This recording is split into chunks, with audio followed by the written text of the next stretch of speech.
हामीले योजना बनाउने बेलामा टोल विकास संस्थाहरूलाई अनुरोध गरेर योजना पठाउन आग्रह गरेका थियौँ। उहाँहरूले प्राथमिकीकरण गरेका योजनाहरूलाई हामीले प्राथमिकताका साथ राखेका छौँ। हामीले व्यक्तिगत हाम्रो इच्छा भन्दा पनि टोलको इच्छालाई हामीले अब विशेष गरिकन टोलबाट पनि छनौट भएर आउँछ। त्यही छनौट भएकै योजना अगाडि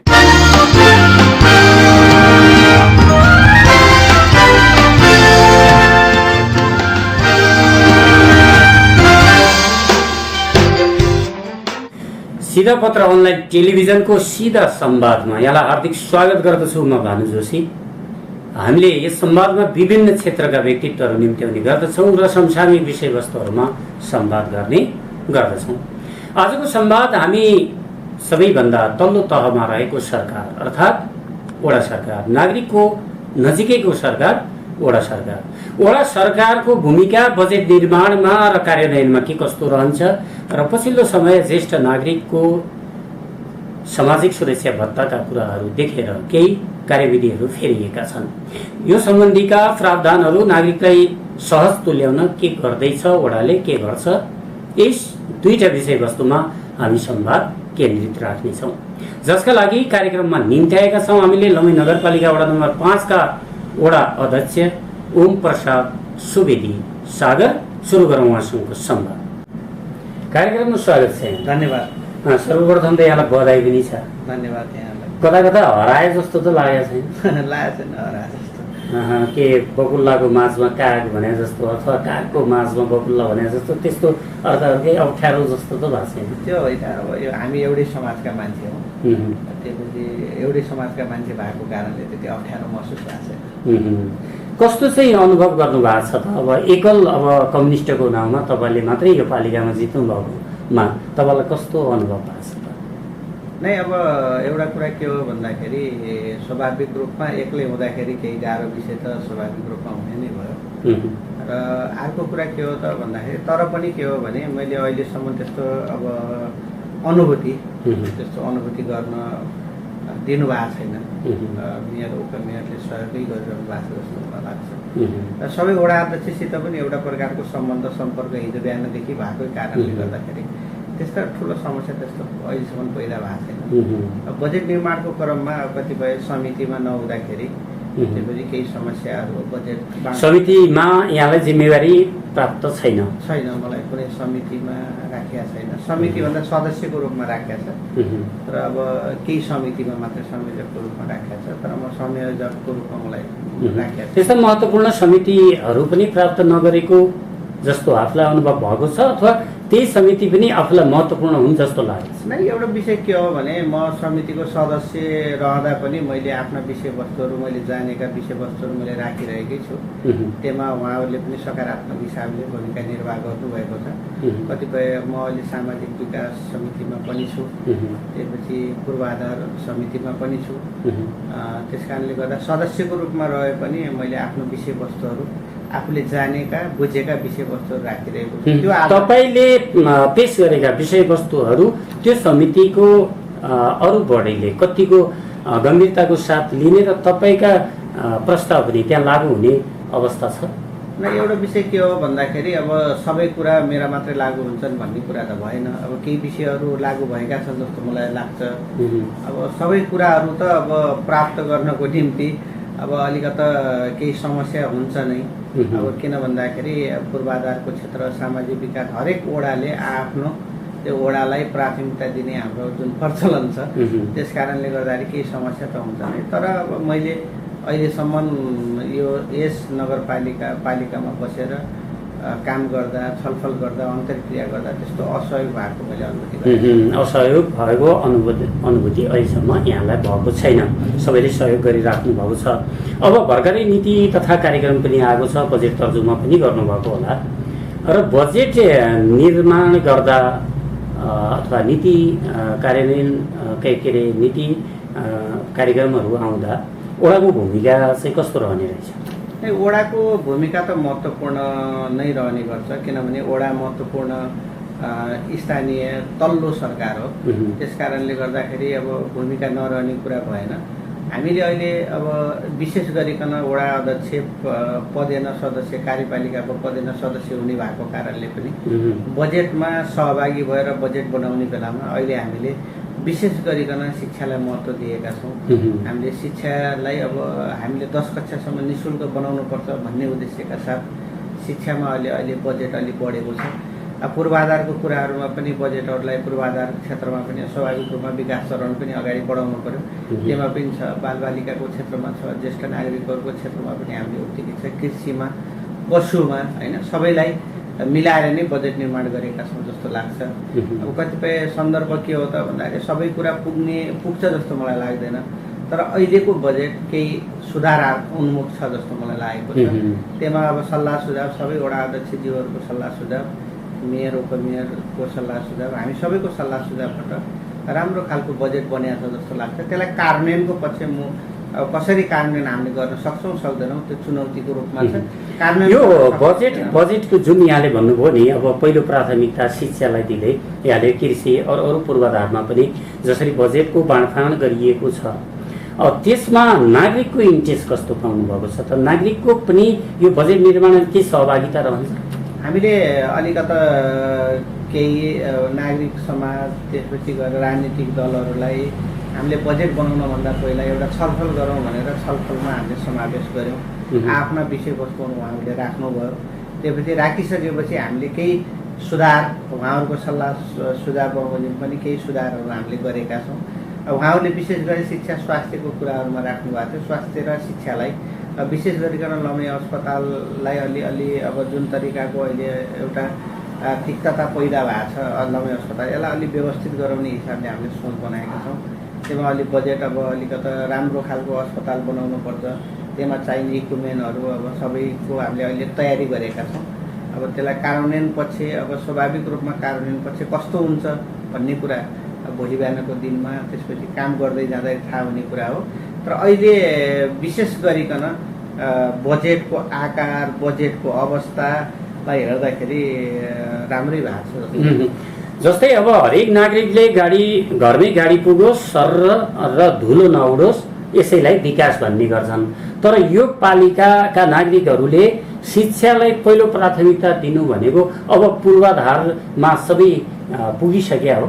होइन, पूर्वाधार पुगेको कुरा होइन। पूर्वाधारमा पनि स्वाभाविक रूपमा पैसा हाल्न पर्छ। त्यो आधारमा हामीले पूर्वाधारमा पनि पैसा छुट्याएका छौँ। तर शिक्षा र स्वास्थ्य पनि महत्त्व छ। अब एउटा बिरामीले उपचारै गर्न पाएन भने त्यो बाटो बोके काम भएर, त्यस कारणले गर्दा मुख्य कुरा उपचार गर्न पाओस् भन्ने हाम्रो चाहना कुरा हो। शिक्षा पनि अब मुख्य कुरा के हो भने शिक्षाले नै यो देशको गतिलाई अगाडि बढाउने कुरा हो। त्यस कारणले गर्दाखेरि पनि हो। मलाई अलिकता वडा नम्बर 5 मा समस्या परेका कुराहरू के छन् भने यो अव्यवस्थित जुन तरिकाबाट अव्यवस्थित तरिकाले प्लानिङ भए, 2 मिटर 3 मिटरका बाटाहरू जुन तरिकाले प्लानिङ भए, त्यस कारणले गर्दाखेरि अहिले अलिकता चुनौती यो रूपमा थपिएका छन्। तर पनि हामीले त्यसलाई अब बढाएर 6 मिटरभन्दा तल नबनाउने हिसाबले अगाडि बढेका छौँ।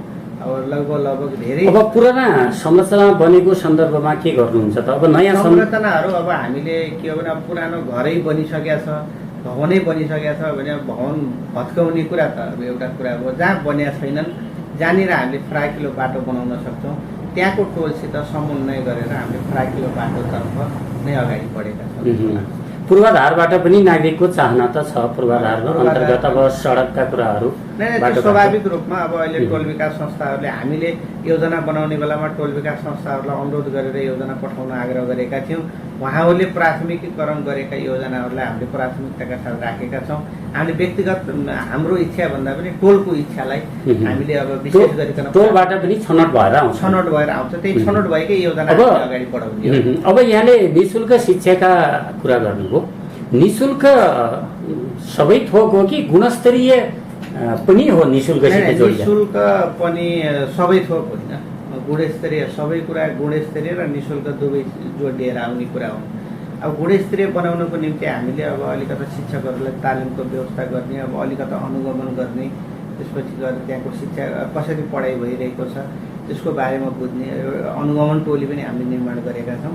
अनुगमन गर्ने, अब त्यहाँको शिक्षाको बारेमा बुझ्ने हिसाबले पनि अगाडि अलिक विज्ञ खालका त्यस्ता व्यक्तिहरूलाई पनि हामीले राखेका छौँ। त्यस कारणले गर्दाखेरि अब गुणस्तरीय निःशुल्क मात्रै होइन गुणस्तरीय बनाउने हिसाबले अगाडि बढ्ने सोचमा छौँ। यो कति हामीले पुरा गर्न सक्छौँ सक्दैनौँ त्यो कार्यान्वयनको चरणमा हामी छौँ। भर्खरै हामी आएको 2 महिना भएको छ।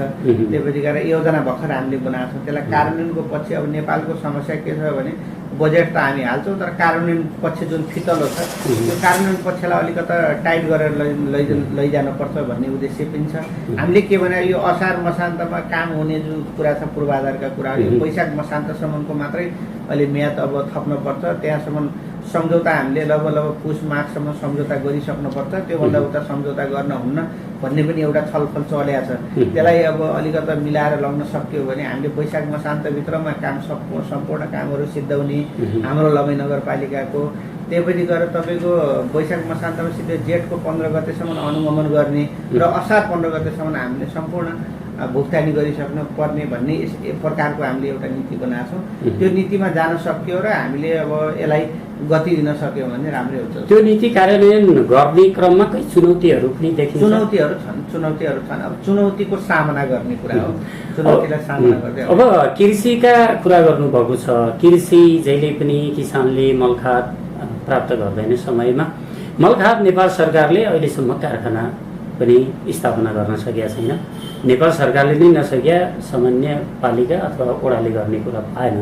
यद्यपि बिउ बिजनका कुराहरू होला नि, बेमौसमी तरकारी खेती आदि। अब किसानले कृषिबाटै जीविकोपार्जन गर्न सक्ने गरी बजेट तर्जुमा भएको छ नै। अब हामीले सम्पूर्ण कुरा अहिले गरिहाल्छौँ भन्ने कुरा त भएन कि, तर पनि हामीले बिउ बिजनको निम्ति हामीले अहिले अनुदानको कुराकानी गरिरहेका छौँ।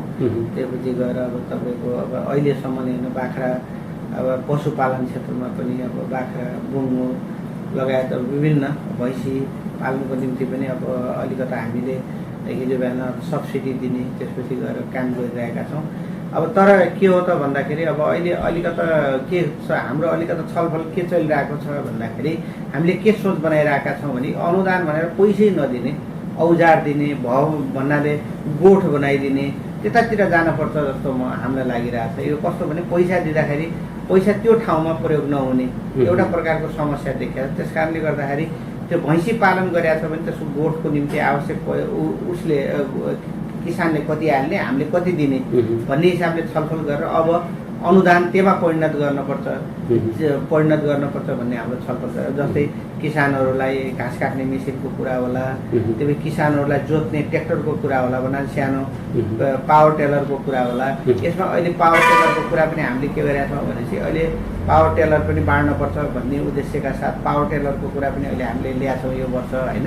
त्यस कारणले कृषिमा पनि अब अलि फराकिलो सोचका साथ हामीले अनुदान भन्नाले पैसा नदिएर त्यसपछि गएर जिन्सी दिने, जस्तै हामीले बिउहरू दिने, त्यसपछि गएर घाँसका बेर्नाहरू दिने, त्यसपछि गएर तपाईँको गोठहरू बनाइदिने, त्यसपछि बाख्राका खोरहरू निर्माण गर्ने, यिनी विषयहरूलाई अलिक फरक। जस्तै कृषिमा यान्त्रिकरण गर्ने क्रममा जस्तै सुरुमा अब पावर टेलरका कुरा गर्नुभयो। प्रत्येक किसानलाई पावर टेलर दिएर त सम्भावना नहोला, तर कृषक समूहहरू गठन गरेर दिनुहुन्छ अथवा सबै किसानको घर घरमा पावर टेलर त सम्भव नहोला नै। किसानको घर घरमा पावर टेलर सम्भावना पनि हुँदैन। फेरि के हो त भन्दाखेरि अब हाम्रो समाज कस्तो छ भने हामीले के अरे चक्लाबन्दी रूपमा हामीले व्यवसाय पनि गरेका छैनौँ। हाम्रो व्यवसाय टुक्रे प्रकारको छ। त्यसमा पनि के हो भने अब कतिपयको हामीले चक्लाबन्दीलाई अलिकता 2 बिघा 2.5 बिघा 3 बिघा जग्गा भएका व्यक्तिहरू जो त्यसपछि गएर त्यो नभए पनि अब त्योसित 10 कट्ठा 5 कट्ठा जग्गा किसानसित छ भने हामीले के हो त भन्दाखेरि उसले त्यो एरियामा कतिजनालाई सेवा दिन सक्छ त्यो आधारमा हामीले अलिकति निर्णय गर्ने कुराकानी गरेका छौँ।